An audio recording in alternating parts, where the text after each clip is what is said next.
And we're going to start with the focal point. And that is made out of a piece of basic white. So we're going to go from this to this by doing ink blending and stamping and masking. And the dimension on this piece, I'm just triple checking, this is 5 inches high by 3 3/4 inches wide. So it's 5 by 3 3/4. And the reason I did that is when we eventually put this piece on the front of the card, you're going to have an equal border all the way around from your card base. This is just an A2 card base. So again, 5 inches by 3 3/4. Now, what I'm going to do on this glass mat, and I'm getting used to using a glass mat. I've not had one before, and I am definitely giving it sort of a test drive. But I have positioned my paper so that in the midpoint, I'm pointing to it, this line right here. So I've got a way that I can kind of see where the middle of the card is. So it's kind of right here. Now, if you don't have a glass mat, you can use a grid paper. You can put a little line, a little mark in the middle. You can eyeball it.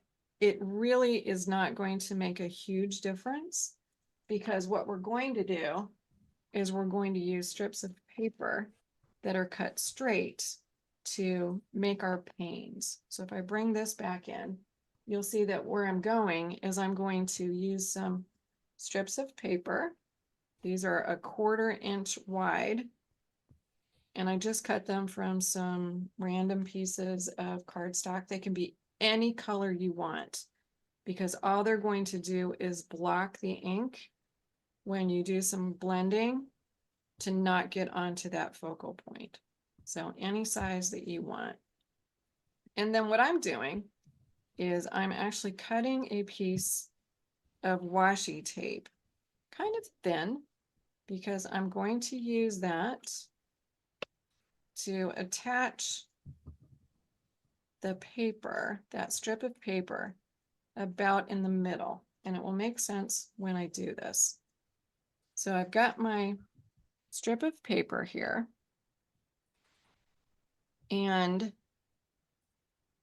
here we go. That's about in the middle. I'm just going to use this thin piece of washi because I want to tack this down a little bit.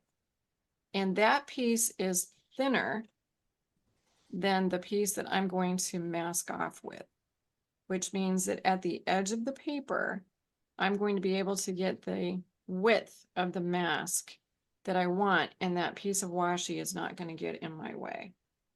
And I'm going to do the same thing down at the bottom. So I've just taken a standard size piece of washi, which is probably about 1/4 inch wide, and I cut it in half. And then here's what's going to happen. When I put this piece over the top, it's going to cover up my washi tape. So when I do my ink blending all the way at the edge, it's not going to go on the washi tape. It's going to actually go onto the paper. And then I'm just going to take a little bit more washi,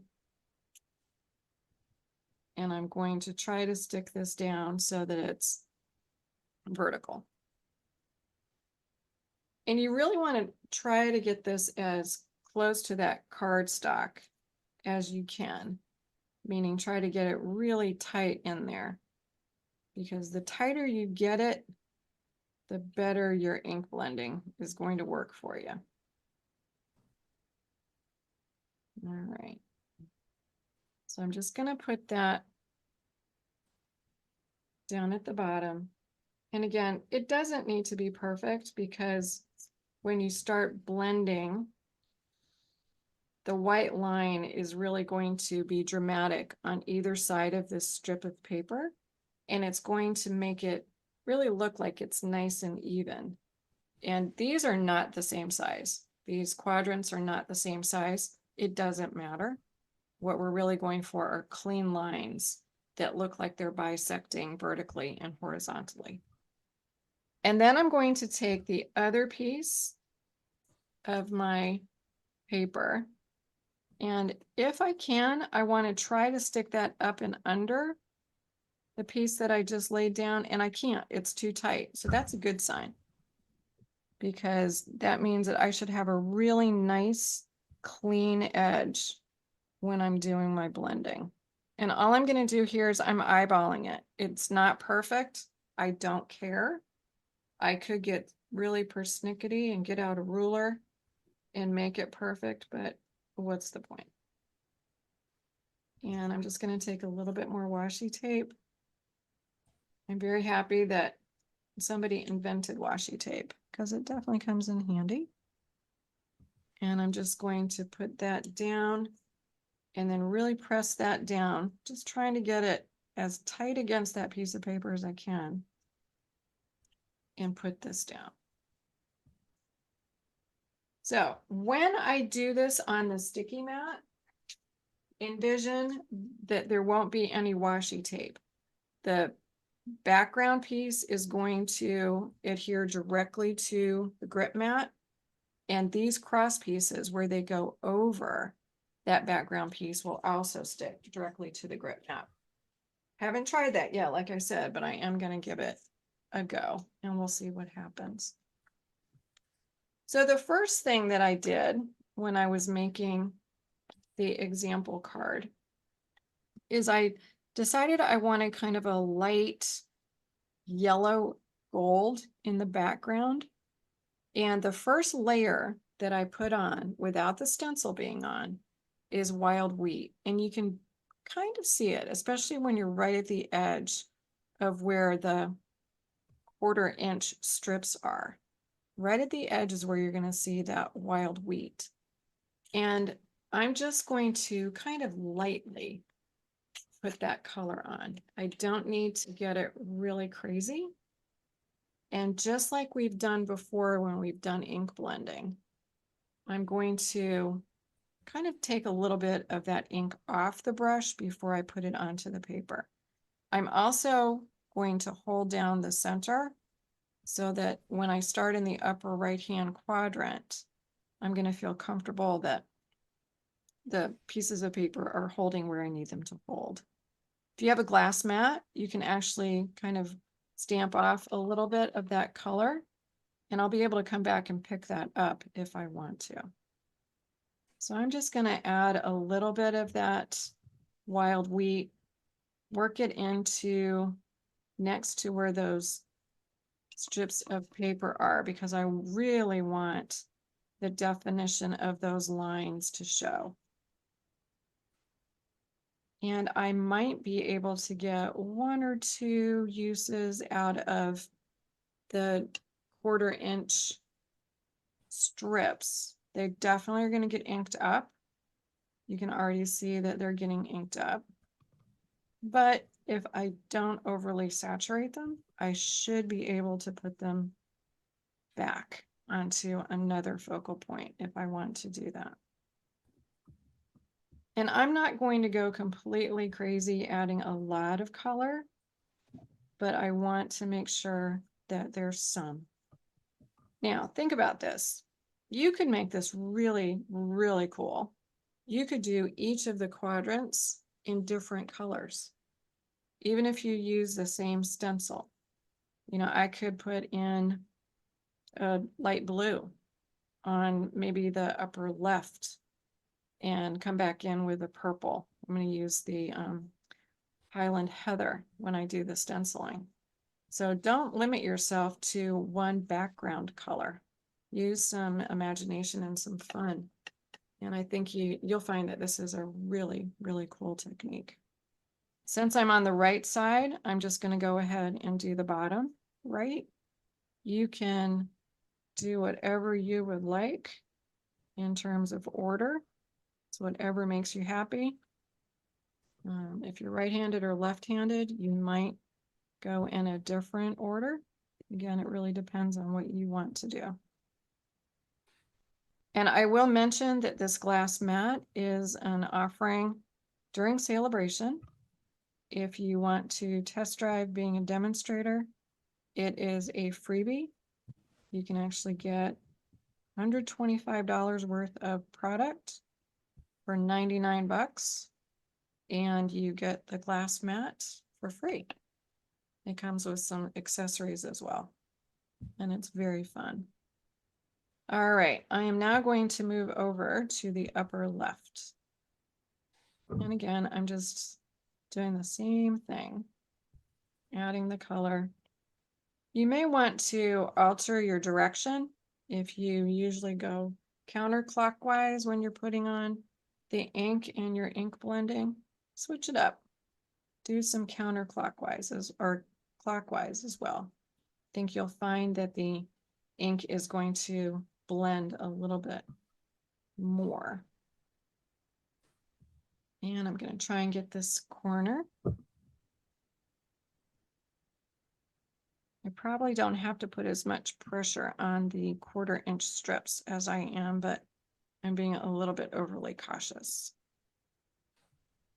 And what we're going to do is when we are done with the 4 quadrants, we're going to leave those strips on and we're going to add a stencil. And we're leaving those strips on because if you look at the example that's on screen in the upper left, you'll notice that where the 1/4 inch strips are right now is really just going to stay white or whatever color cardstock you start with. There are a lot of companies, there are a lot of folks who are making cards that are meant to look like postage stamps. And you can definitely use a technique like this to create the quadrants for the postage stamps. And then, as an example, you could use the postage stamp dies if you wanted to cut out a postage stamp looking background. Add some cute little sentiments and some other stamps that would make it look like cancellation of a stamp. Just some really, really fun ideas. So mine just moved a teeny bit because I can see the white. So I'm moving it back, and that's fine. And I'm going to kind of leave that. I am looking right at the lines, and I'm just going to make sure that I think that right where the cross is going to show that I've got some good ink coverage. And I'm going to say that's good enough because really what I want is a little bit of a background. And I'm going to go ahead and put my wild wheat to the side. So the next step, when you're happy with what you've got on your background, and you're going to know this with trial and error, I suggest that you put a little less ink than more ink until you figure out exactly how much color you want on your project. And you could, if you really, really, really wanted to, when you're all said and done with this, you could go back and you could put some more ink on the 4 quadrants. The masks or stencils, I use the word stencil, that I'm using are the 4 square decorative ones. These are in the annual catalog. And I just picked a pattern that I thought was kind of cool. You can make your own stencils. You could take dies, you can take punches, you can make a stencil using paper, you can make a stencil using acetate, and if you use paper, obviously you're not going to get a lot of use out of it because your ink is going to saturate the paper, but you can do it. But these are beautiful in design, and what I really like about these ones, they're a new kind of material. They wash very easily. All you need to do with these is run them under water. You don't even need to soap them up, and they are perfectly clean and ready to go the next time. So what I'm doing with this stencil, and it's up to you as far as what you would like to do, is if you look directly in the what might be the center, we're going to pretend it is. I've got a diamond, and I'm just sort of maybe centering that diamond in the crisscross of my pieces of paper. And then I'm sort of looking at where that 1/4 inch piece is going to see if it almost lines up on the side. And then I'm just going to tack this down. So I am using washi, but the washi tape is reusable. I will be able to pull all the washi tape up that I'm using, and I can use it on another project. So it is not going to be wasted. And I'm really, really trying to make sure that the washi is pulling that stencil as close to the piece of paper as I can get it. I just want a really tight fit, because the next thing I'm going to do is add another layer of ink. When you do this, you may want to play around with the blending of the colors that you're going to be adding to your stencil, just to make sure that they work together, that they don't make a little muddy mess. On my glass mat, I'm using my little chamois and just taking the ink off, and it works really well. I can also use, just going to grab a Kleenex real quick and get some excess water off that if there is any, so that's nice and dry. All right, so step 2. I'm grabbing Highland Heather, a nice light purple. This is a color that I love, and it's very, very faint, I think, in the background. So I'm using the same colors that I used on the example card. And I'm just going to add that Highland Heather on the cardstock. And again, work it into the brush, kind of take a little bit of color off. And now my stencil, this one anyway, is wider than my piece of paper. So I can actually hold over that stencil without getting my fingers too inky. I need to re-ink this little dude, but I think it's going to have enough ink. And you will be surprised when you're putting the ink on.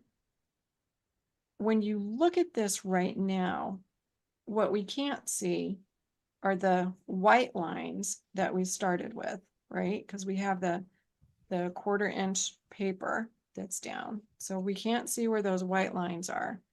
And now when we lift up the stencil, we're going to see the wild wheat lines, because that's the color of the paper that we're adding the Highland Heather to. But you can't see any of that when you're working with it right now. And I think sometimes people overly add ink because they believe that nothing is really going on underneath the stencil. So I'm adding some, and then I'm going to take a very quick peek. And what's nice about this is, since I have the washi tape tight and positioned, I can, if I want to, and I'm going to, I can just lift up a corner and see that it is definitely adding the pattern. So I know that this is working.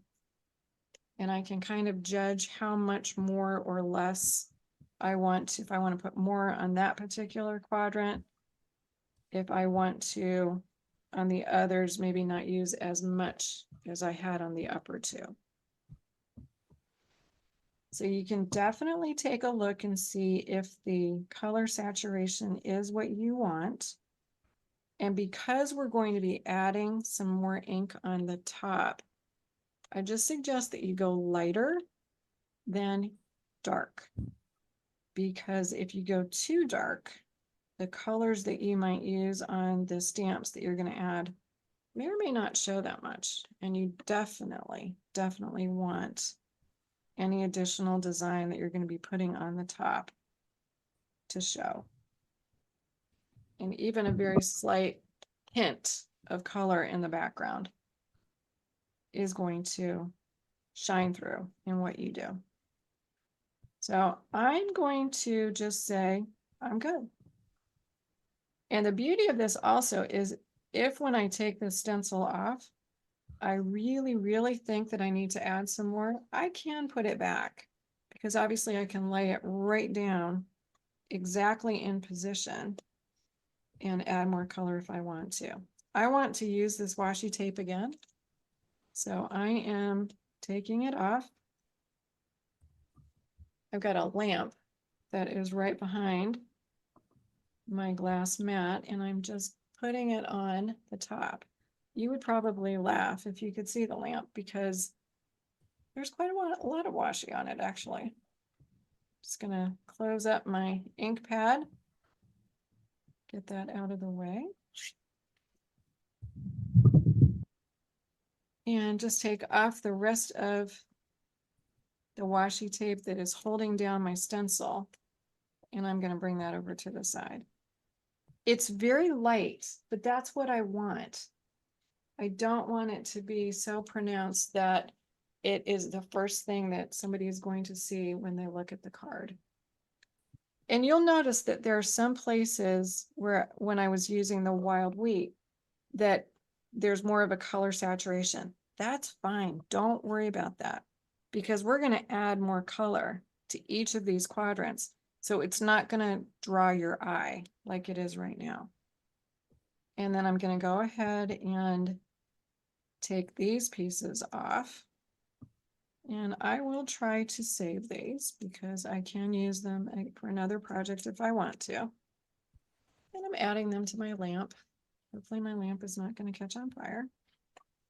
And I'll just take off all these little pieces.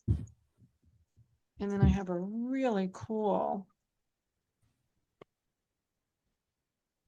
background for some images that I'm going to add. And I think when you look at this piece and you see the white, because there's such a contrast between the white and the background that has been created, you see the background more. And that's really what draws the eye to the fact that there are 4 separate areas that have been colored. And what's really cool, this is one flat piece of cardstock, and it definitely looks like it is multi-dimensional. So now let's talk about how to add some of the images. And before I do that, I just want to make sure that I am cleaning off my glass mat of any ink so I don't get that all over myself. And I am going to just dry up that water so I don't get that on my project either.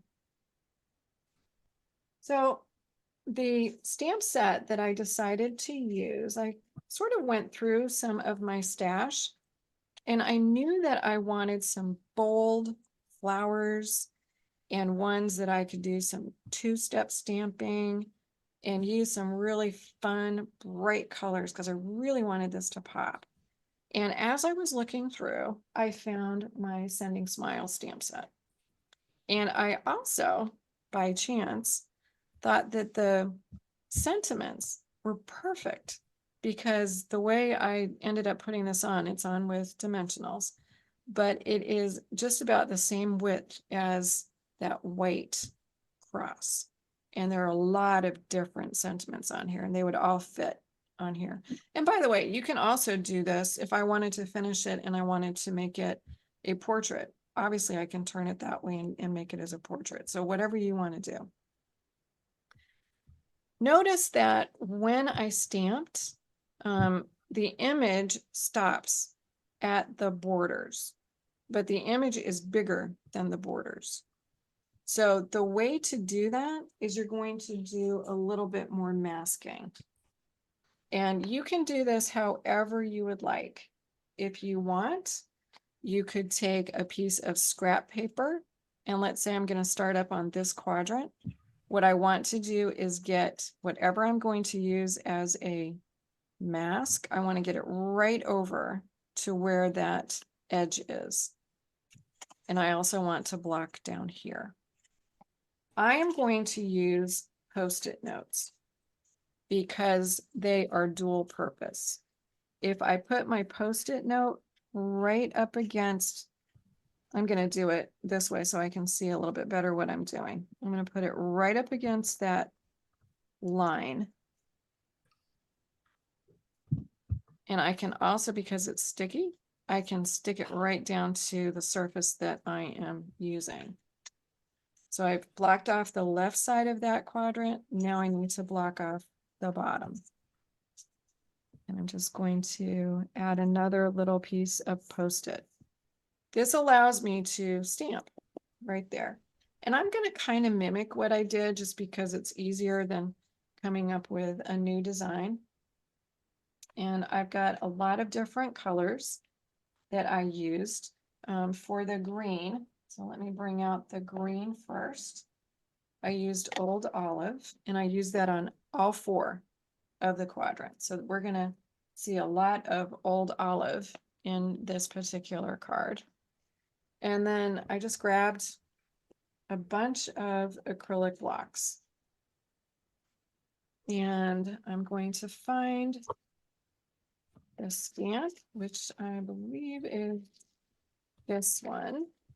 There are a lot of very cool stamps in this set that can be used for many, many different things. I think, yeah, that is the right one. And I'm just going to go ahead and stamp that stem in the upper right-hand quadrant.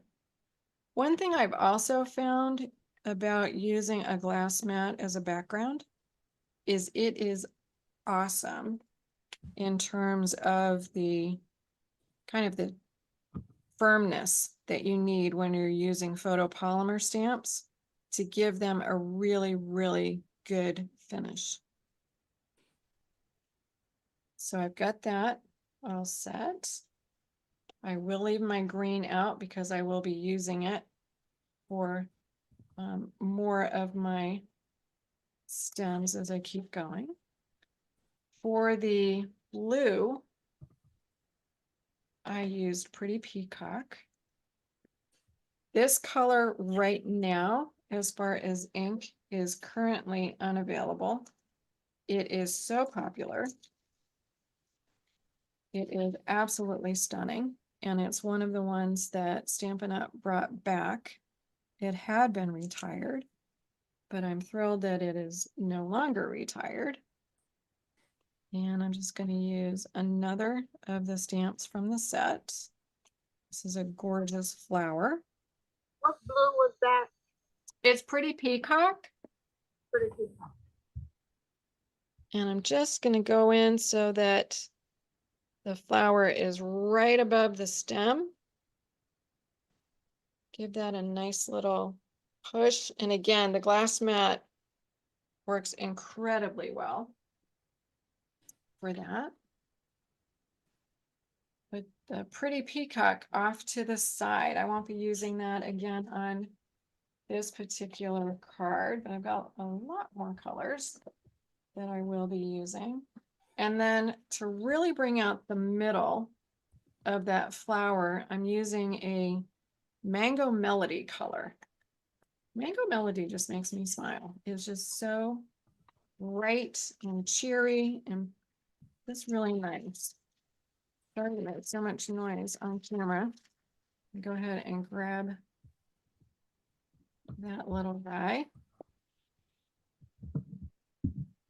That's some Mango Melody. So this is, you know, you do you as far as what you want to put on this card. I think any design would look good because it is just so versatile in terms of taking color. I'm going to add just a little bit more to the inside of that one. Want to make sure that the top gets some color as well. There we go. All right, I am going to use the Mango Melody again, so I'll put that over with my old olive. And now when I take the Post-it note off, you can see that that flower is just showing in that quadrant. And I'm essentially going to do the same thing for the other flowers. Just going to clean this off real quick. I have not used acrylic blocks as much on one project as I did for this one, at least not recently. And it was kind of fun. It's a little bit just liberating. And then we're going to move the Post-it note. So I've moved this so that I can just put that up against the edge. I am not going to worry that I have ink right there because that ink is already dry. And I'm going to put those right at the border of the upper left right now. And then I'm going to recreate this. And this one was fun. I really enjoyed playing around with this. I'm sure that the leaves and the flowers make absolutely no sense to any gardener anywhere, but sorry, it kind of looked pretty to me, so I ran with it. And I'm using another of the leaves in that set. Bring back in the green. And for this one,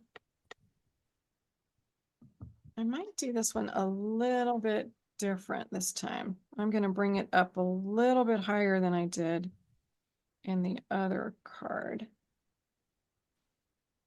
And we'll do it right there. Let's give that a good push. And then I'm going to use one of the vertical flowers from the stamp set and do some two-step stamping. And that is going to be stamping off and using the second generation of the ink. And again, I'm sure that this has no bearing with reality in any kind of flower that would look remotely like this, but that's okay. So this is the stamp that looks like this. And I'm going to grab some gorgeous grape ink, a darker purple, and I'm going to stamp with first generation and second generation to get kind of a bunch of flowers in that particular area of the card. And what's nice is when I stamp on and ink it up, I've got a really nice dark purple. And I'm just going to go in right about here. Now, when you do this, do not just take what you have on this stamp and go back in and do your second stamping, because where you are going on and off the Post-it note, you're going to have different pressure on your stamp and you're not going to get an even second generation. So when I do the second generation, I'm going to fully ink and then I'm going to ink off on the Post-it note. And then I'm going to come back in because then I'm assured that the entire stamp has the same amount of ink on it. And I'm just playing around here, making it up as I go. I'm going to do a couple of full generation just to get kind of a little design going. I'm making this one a little taller, as you can tell from the one that I did as the example. And this kind of stamping is just fun because you get to decide exactly where the lighter colors are going to go, what the angle is of your flowers, and how you want the cluster to look.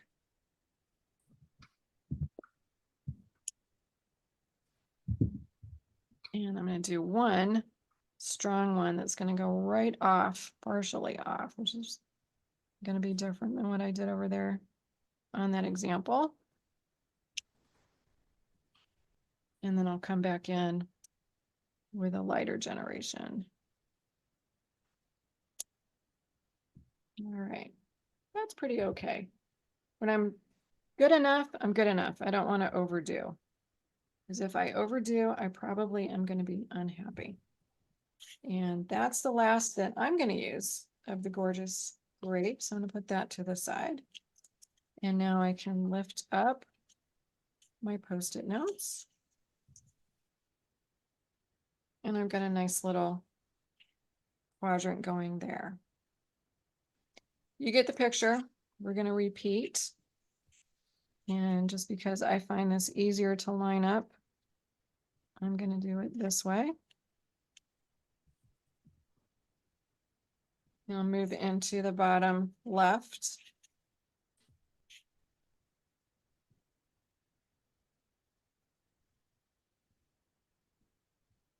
And pull out one more of the stamps that has the stem on it. There are a lot of different stamps in this set, which makes it really versatile to do something like this. And there are a lot of stamps. I'm sure you have one in your stash that you can use to make a design like this. And I am going to do a single flower down here. So singles, upper right, lower left, and then opposites are going to be sort of the clusters of flowers, just because. And I've pulled out the old olive again. And what's also cool is I can stamp directly onto this glass mat if I want to. It is not going to damage it. And I will very easily be able to get the excess off. And I'm just going to go in kind of like I did on the other one. I'm going to bring it up maybe a little bit straighter. And just go straight down.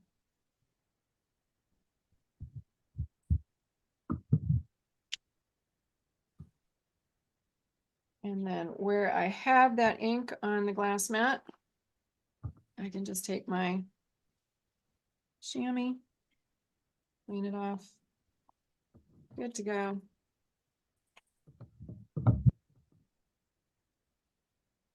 And I'll dry that off in just a second. And then the two colors that I'm going to use for finishing the flower are the Mango Melody for the middle. And the flower itself is going to be in Blackberry Bliss, which is going to contrast with the Gorgeous Grape. It's just a little bit darker.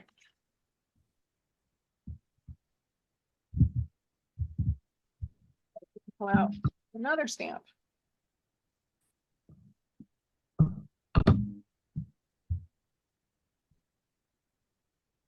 This one is super pretty as well.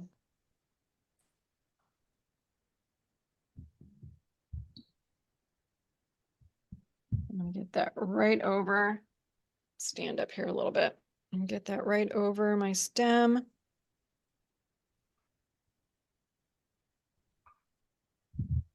Push that straight down.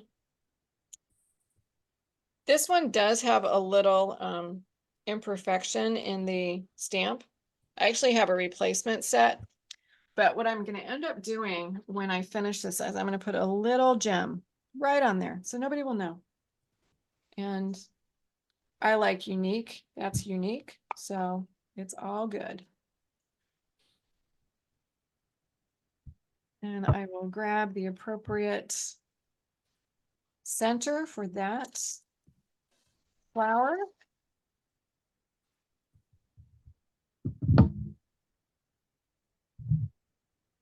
and pop that on top. So think about all the things you could do with a design like this. You can put words in each of the quadrants. You could put a design in 3 of them and words in the 4th. You could use animals and do a different animal in each of the quadrants. For Christmas, you could put presents in each of them. Another thing you can do is you can take a large stamp, and rather than doing 4 different designs, you can leave that mask on the middle, and you can do an entire stamp on top of the entire card front. And that can look really cool as well, especially if it's a big design, because you're going to get a quarter of the design in each of the quadrants, just something a little bit different. All right, we've got one more to do, and this one I left for last because I think it's the most fun. It just was a little whimsical, and I wanted to add a very fun color to end with. And the color that I used for those flowers is going to be pumpkin pie. And I did get all the colors out and sort of put them all together to make sure that they looked good together before I just started randomly stamping. My pumpkin pie ink pad is a little bit of a disaster.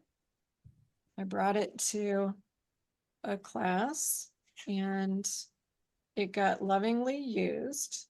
So it's lovingly a mess. I'm going to leave out the mango melody because I'll use that for the middle of the flowers. And I just have to be careful when I'm using that ink pad. I need to get it really nicely cleaned. But I haven't quite made it to that just yet. So I'm very cautious when I'm using that. Now, the stem that I chose to use is the same one that I used up here. And that's this little guy. So I'm going to come back in the old olive. Now, what's different in this quadrant is I decided to put in multi-generations of ink of the stem. And I'm probably going to do the same thing when I get done with this one. So I'm going to ink that one up. That's going to be my multi-generation one. And the actual first piece that I'm going to use when it's full ink is the one I used up here. So I'm just going to come in with this little guy and add my stem.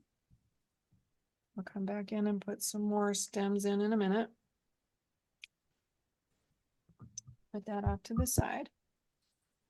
I am going to put my green off to the side because I will be using that. And we need one more stamp. I know it's a little nuts, right? This is a flower that is really kind of fun. It has some feathery edges to it. And this is definitely one where I'm going to do some 2nd generation inking. I'm just going to go ahead and add that to my block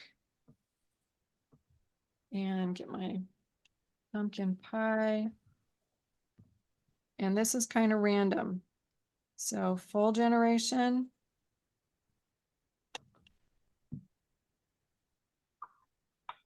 And then I'm turning that stamp so I can get a different angle and sort of alternating full and 2nd generation, just so that it doesn't look like it's all the same. And I can space the flowers because I really want to be able to see the individual flowers. I don't want them all to look like they're cluttered together.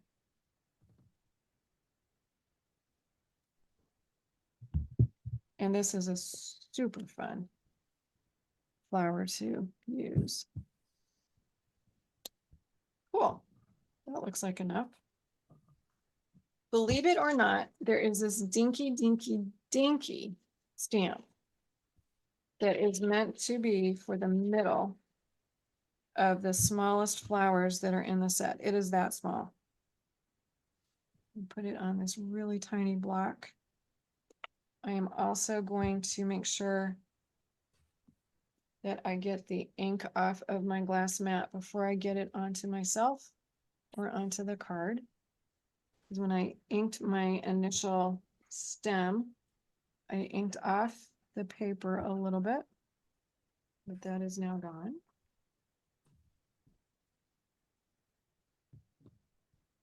So you can make this design as simple or as complicated or as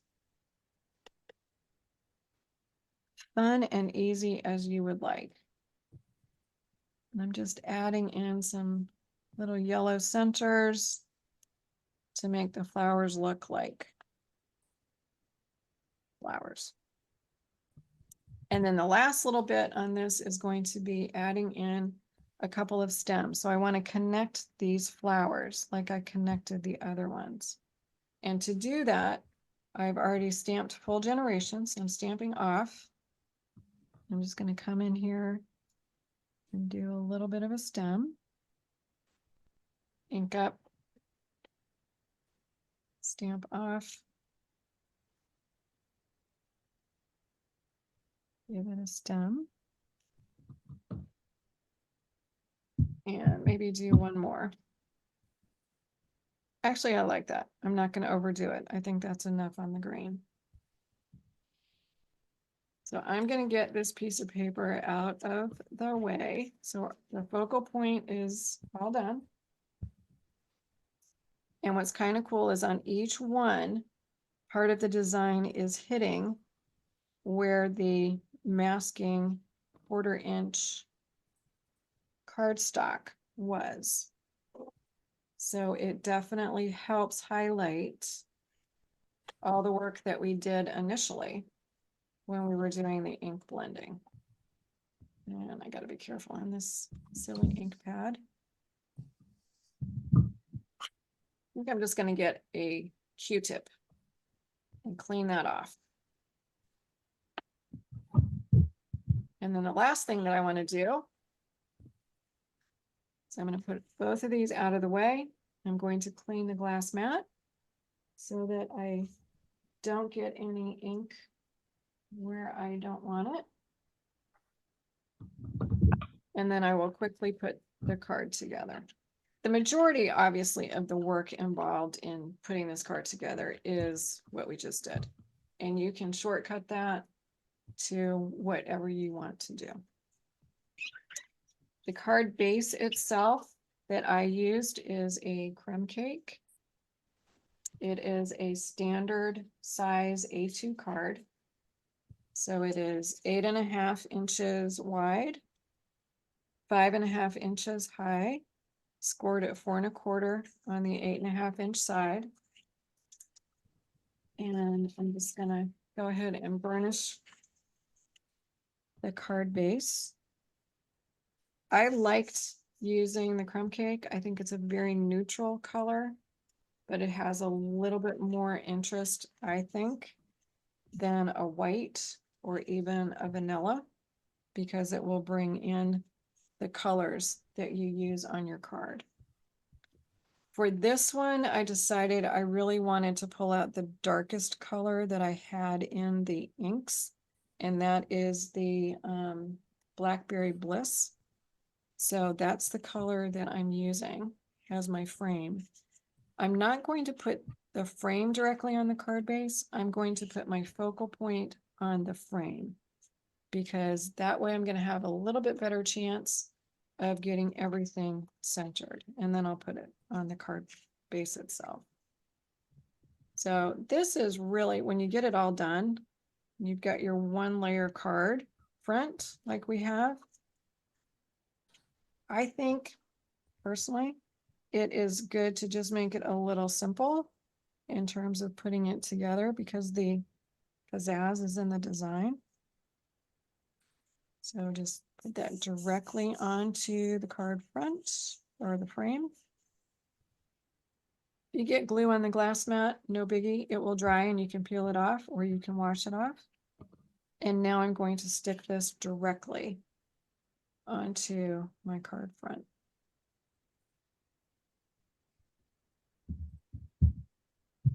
I know I'm wasting a little bit of paper by using a complete frame, but please forgive me for doing that. Put that straight on the card front.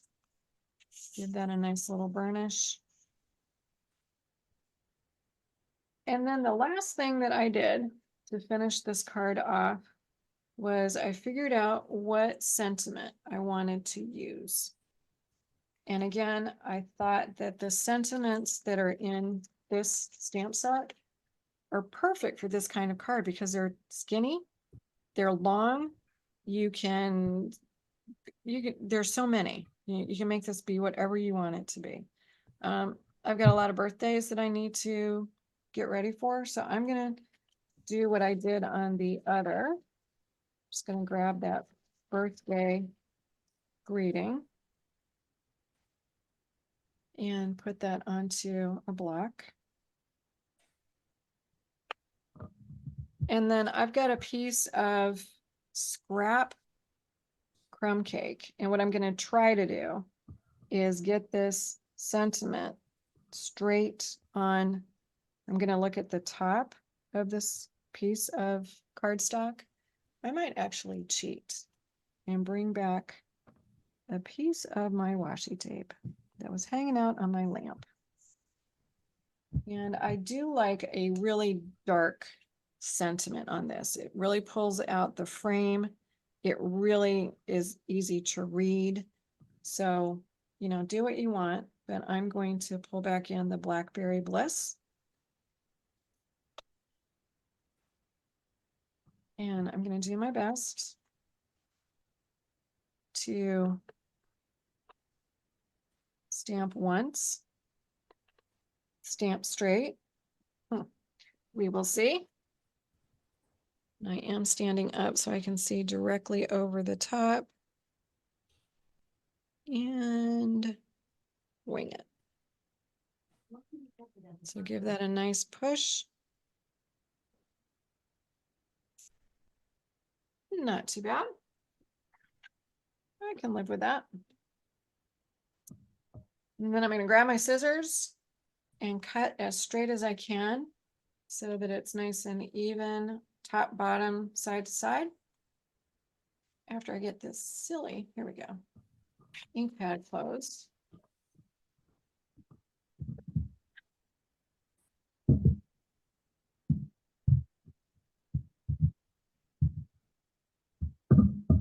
And this is not magic at all. The only thing I do recommend is if you're doing this, get a pair of scissors that has long blades so that you can sort of cut once. Yeah, that's not too bad. And cut once. So we'll see how that works. This is a little bit wider than the other one that I had. I may try, you're going to think I'm crazy. I may try to get that a little bit straighter. We will see. Pretty thin.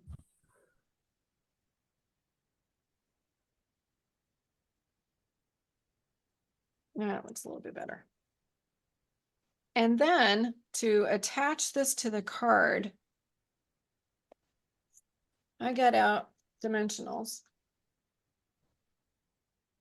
And I cut a very, very thin strip of dimensionals, so right along the edge of some that was almost gone, and just kind of measured how much I would need because I wanted it to be super thin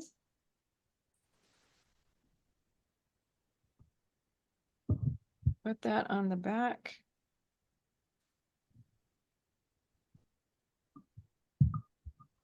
And you only need one piece of this. You don't need to have a lot of dimensionals because this will really hold it pretty well. And then I am going to use my tweezers because I can hold it where I want it to be before I commit to putting it down. And I'm going to be super persnickety because I'm looking at this little glass mat and pretending that I can get it in the middle. And I'm just going to